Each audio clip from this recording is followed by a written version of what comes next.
La alianza Petro-Maduro existe y existe desde hace mucho tiempo. Aquí hay que tener claro que aquí hay un eje de Maduro en donde ya existe. Esa zona económica entre Venezuela y Colombia ya existe. Es la que existe entre el ELN, las FARC, los carteles del narcotráfico, el régimen de Maduro, que cuenta con la complicidad de Gustavo Petro. Viéndolo desde el ámbito latinoamericano, es tal vez inevitable comparar con lo que en su momento fue Hugo Chávez en Venezuela o lo que es Nicolás Maduro, que pues prácticamente siempre han estado en campaña, estando incluso en el poder. Y uno se pregunta, ¿es tal vez esta consulta un pulso previo a las elecciones presidenciales de 2026? Ya que le queda poco tiempo, ¿no? Y parece que está pisando el acelerador, y a diferencia de lo que fue Chávez en Venezuela o Nicolás Maduro, él no ha tenido ese músculo político para convocar a una Asamblea Nacional Constituyente como lo ha lanzado como globos de ensayo, o incluso para buscar la reelección, como ha insistido la senadora Isabel Zuleta. ¿Cree usted que esta consulta popular pueda ser más bien un globo de ensayo, una antesala para avanzar en esa vía de justificar un llamado a una constituyente o a la reelección si no consigue aprobar sus reformas? Pues estos son lo que yo siempre he llamado los globos de Petro. Lo Sí. único es que para mí los globos de Petro hay que tenerles mucho cuidado porque muestra realmente cuál es su intención. A veces hay un dicho que dice, cuando la gente te dice quién es, créeles.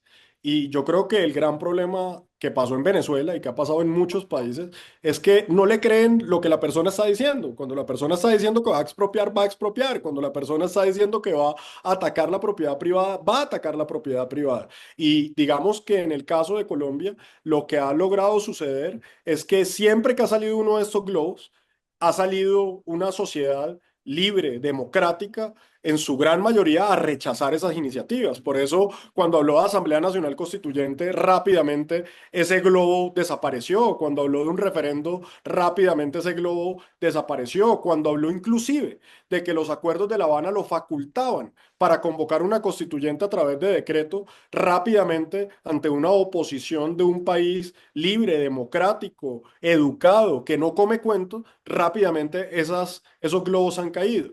Ahora, este globo tiene un diseño muy claro. El primero, que aquí el presidente está reconociendo que no tiene capacidad de liderazgo. El presidente no tiene cómo generar consenso.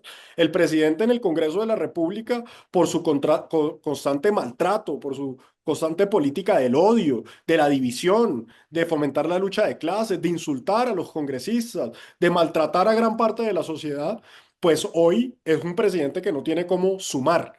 Y eso es muy grave cuando un presidente no puede sumar. Entonces sale con un cuento de una consulta que, como te decía, va a llegar casi que a diciembre, noviembre. Nosotros ya estamos en calendario electoral y sin duda alguna esto es un distractor que le sirve como una trampa populista para salir a hacer campaña, que al final del día es lo único que sabe hacer. Porque si uno mira, Gustavo Petro lo único que sirve es para hablar. Ahora, para hablar carreta, y perdóname la palabra, para hablar huevonadas, que es lo que habla todo el día. Pero eso es lo único que él hace, trinar, se la pasa trinando, se la pasa echando discursos de retórica de 2 horas y media, de 3 horas, y no ha resuelto absolutamente nada, y ya se le está acabando el tiempo. Entonces aquí está claro que eso es una estrategia política que lo que busca es meter al presidente de lleno en la campaña presidencial del 2026. Ya su ministro del Interior, Armando Benedetti, había dicho de la necesidad de un frente amplio, y pues bueno, aquí lo que queda es que como colombianos salgamos a oponernos a estas iniciativas que además, vuelvo y lo digo, son una trampa populista muy peligrosa para el país y pues tendremos que derrotarlo. Ojalá no nos vaya a pasar como Juan Manuel Santos, que puso todo su gobierno a jugársela por un plebiscito y cuando lo perdió, ni le importó, no dijo absolutamente nada. Yo creería que si aquí Gustavo Petro se quiere jugar y es tan machito como está diciendo de que quiere salir a las calles a buscar el apoyo popular, pues si lo derrotamos, tenga una consecuencia absolutamente clara de que su gobierno no tiene el respaldo popular. Una última pregunta para no quitarle más tiempo. Debo volver un poco a la comparación con el tema de Venezuela porque el mismo Petro pues lo ha puesto sobre la mesa cuando luego del fraude del 28 de julio en Venezuela él exigía la presentación de las actas a Nicolás Maduro, pero de repente eso parece que se le olvidó y la semana pasada pues le propuso a Maduro una zona económica especial en el Catatumbo, que Maduro le respondió porque obviamente le favorece, ¿no? Y al parecer, pues lo está haciendo para buscar algún tipo de apoyo externo ante la probabilidad de que la Corte Constitucional le tumbe sus decretos de conmoción interior. ¿Teme usted que tal vez Petro consolide esta alianza con Maduro buscando tal vez apoyo externo también para su consulta popular para el 2026 y siguiendo los pasos del chavismo para la próxima elección? Mira, aquí no nos podemos llamar a engaños. La alianza Petro-Maduro existe y existe desde hace mucho tiempo.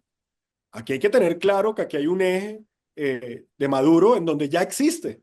Esa zona económica entre Venezuela y Colombia ya existe. Es la que existe entre el ELN, las FARC, los carteles del narcotráfico, el régimen de Maduro, que cuenta con la complicidad de Gustavo Petro, quien ha sido no solamente débil, sino cómplice de esa dictadura de Maduro. Entonces, bajo ningún momento podemos llamarnos al engaño de que aquí no hay una alianza clarísima entre la dictadura y el cartel de Maduro y el gobierno actual colombiano. Es que los aliados del gobierno Petro siempre han terminado siendo los criminales. Este gobierno se la ha pasado todos los 3 años dándole beneficios a los delincuentes, levantándole las órdenes de captura, dándole libre tránsito, paralizando la fuerza pública.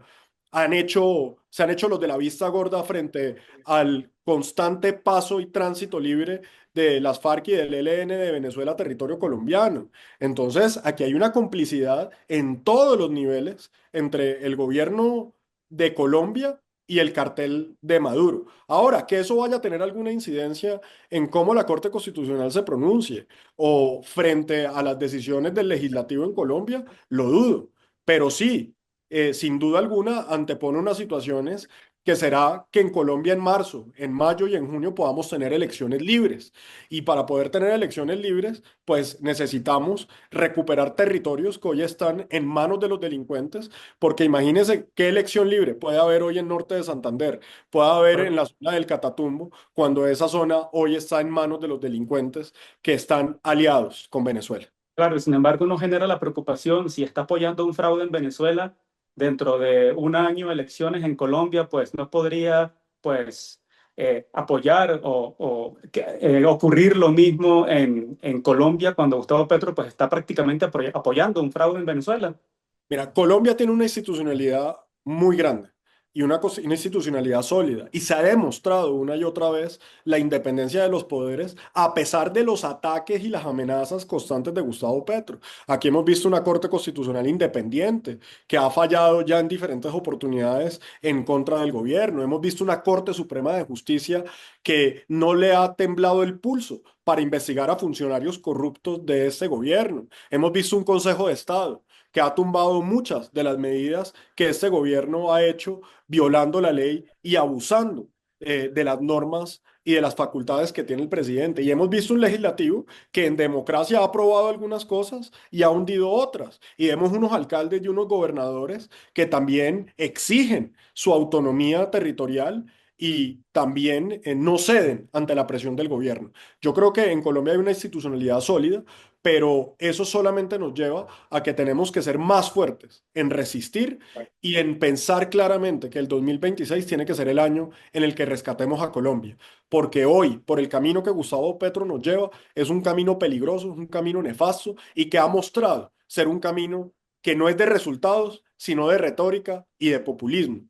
Por eso estaremos vigilantes, estaremos no en la banca, sino participando activamente en la defensa de la institucionalidad, de la democracia y que Dios mediante en el 2026 derrotemos a Gustavo Petro e iniciemos una operación para rescatar a Colombia.